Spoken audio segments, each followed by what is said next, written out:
عبید بن اسماعیل نے بیان کیا، کہا ہم سے ابو اسامہ نے بیان کیا، ان سے حشام نے اور ان سے ان کے والد نے کہ نبی کریم صلی اللہ علیہ وسلم فتح مکہ کے دن مکے کے بالائی علاقہ کدا کی طرف سے داخل ہوئے تھے۔ صحیح بخاری حدیث نمبر 4291۔ شعبہ نے بیان کیا، ان سے عمرو نے، ان سے ابن ابی لیلہ نے کہ ام ہانی رضی اللہ عنہا کے سوا ہمیں کسی نے یہ خبر نہیں دی کہ نبی کریم صلی اللہ علیہ وسلم نے چاشت کی نماز پڑھی۔ انہی نے کہا کہ جب مکہ فتح ہوا تو آن حضرت صلی اللہ علیہ وسلم نے ان کے گھر غسل کیا اور 8 رکعت نماز پڑھی۔ انہوں نے کہا کہ آن حضرت صلی اللہ علیہ وسلم کو میں نے اتنی ہلکی نماز پڑھتے کبھی نہیں دیکھا تھا، پھر بھی اس میں آپ رکوع اور سجدہ پوری طرح کرتے تھے۔ صحیح بخاری حدیث نمبر 4292۔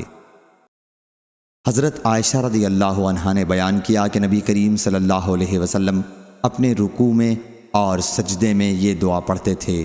دعا یہ ہے، سبحانک اللہم ربنا و بحمدک اللہم اغفر لی۔ صحیح بخاری حدیث نمبر 4293۔ ابن عباس رضی اللہ عنہ نے بیان کیا کہ عمر رضی اللہ عنہ مجھے اپنی مجلس میں اس وقت بھی بلا لیتے جب وہاں بدر کی جنگ میں شریک ہونے والے بزرگ صحابہ رضی اللہ عنہم بیٹھے ہوتے۔ اس پر بعض لوگ کہنے لگے، اس جوان کو آپ ہماری مجلس میں کیوں بلاتے ہیں؟ اس کے جیسے تو ہمارے بچے بھی ہیں۔ اس پر عمر رضی اللہ عنہ نے کہا، وہ تو ان لوگوں میں سے ہے جن کا علم و فضل تم جانتے ہو۔ انہوں نے بیان کیا کہ پھر ان بزرگ صحابیوں کو ایک دن عمر رضی اللہ عنہ نے بلایا اور مجھے بھی بلایا۔ بیان کیا کہ میں سمجھتا تھا کہ مجھے اس دن آپ نے اس لیے بلایا تھا تاکہ آپ میرا علم بتا سکیں۔ پھر آپ نے دریافت کیا، اذا جاء نصر اللہ والفتح ورأیت الناس يدخلون، ختم سورت تک کے متعلق تم لوگوں کا کیا خیال ہے؟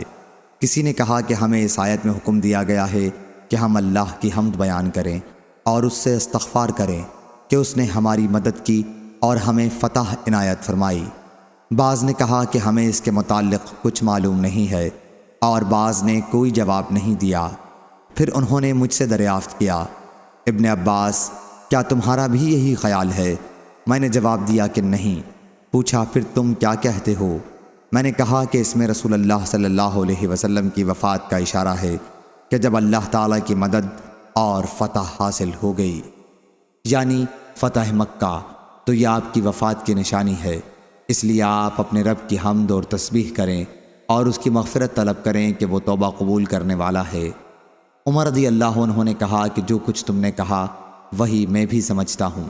صحیح بخاری حدیث نمبر 4294۔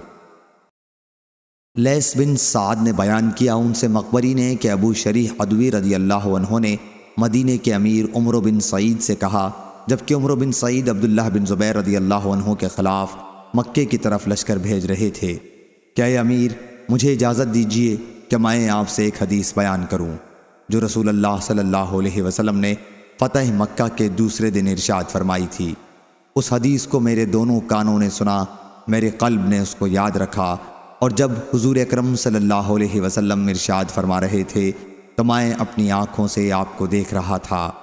حضور اکرم صلی اللہ علیہ وسلم نے پہلے اللہ کی حمد و ثنا بیان کی اور پھر فرمایا، بلا شبہ مکہ کو اللہ تعالیٰ نے حرمت والا شہر قرار دیا ہے، کسی انسان نے اسے اپنی طرف سے حرمت والا قرار نہیں دیا۔ اس لیے کسی شخص کے لیے بھی جو اللہ اور آخرت کے دن پر ایمان رکھتا ہو، جائز نہیں کہ اس میں کسی کا خون بہائے، اور نہ کوئی اس سرزمین کا کوئی درخت کاٹے۔ اور اگر کوئی شخص رسول اللہ صلی اللہ علیہ وسلم کے فتح مکہ کے موقع پر جنگ سے اپنے لیے بھی رخصت نکالے تو تم اس سے کہہ دینا کہ اللہ تعالیٰ نے صرف اپنے رسول کو تھوڑی دیر کے لیے اس کی اجازت دی تھی، تمہارے لیے بالکل اجازت نہیں ہے، اور مجھے بھی اس کی اجازت دن کے تھوڑے سے حصے کے لیے ملی تھی، اور آج پھر اس کی حرمت اسی طرح لوٹ آئی ہے جس طرح کل یہ شہر حرمت والا تھا۔ پس جو لوگ یہاں موجود ہیں وہ ان کو میرا کلام پہنچا دیں جو موجود نہیں۔ ابو شریح سے پوچھا گیا کہ عمرو بن سعید نے آپ کو پھر جواب کیا دیا تھا؟ تو انہوں نے بتایا کہ اس نے کہا کہ میں یہ مسائل تم سے زیادہ جانتا ہوں۔ حرم کسی گناہ گار کو پناہ نہیں دیتا، نہ کسی کا خون کر کے بھاگنے والے کو پناہ دیتا ہے، مفسد کو بھی پناہ نہیں دیتا۔ صحیح بخاری حدیث نمبر 4295۔